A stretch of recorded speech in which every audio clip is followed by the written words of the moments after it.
Hello guys, welcome to another infinite dimension tutorial. Today I'm going to show you how to set up an ambient occlusion in Blender. So without any further ado, let's start. But before I show you how to set it up, you need to know what an ambient occlusion is.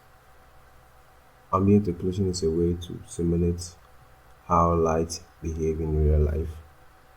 In other words, it calculates how much light is blocked in areas where objects are close together, like this objects in the floor. So let me show you. You start by going to the shading tab,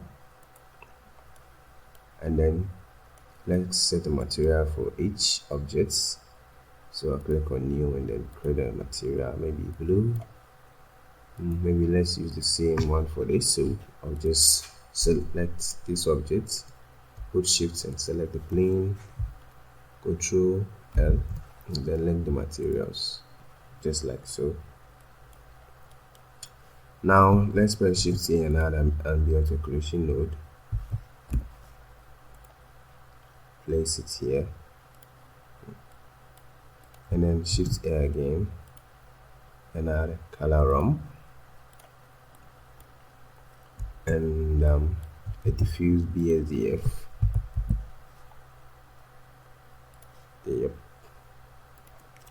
And lastly, a mix shader. Place it here and then connect this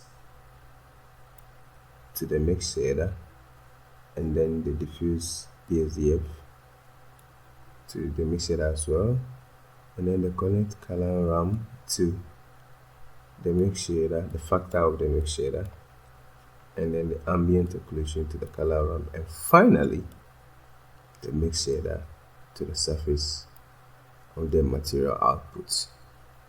And as you can already see, there are white color in the closed spaces of these objects,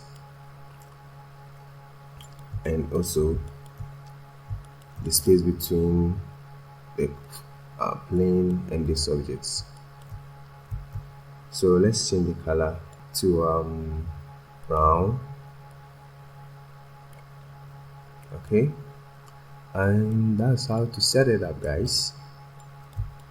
It's simple as that. You can change it to maybe a deep blue or dark blue or something. Yep, something like this. This will look good. And that's it, guys. If you find this video helpful, don't forget to subscribe, like, or share. See you in the next video.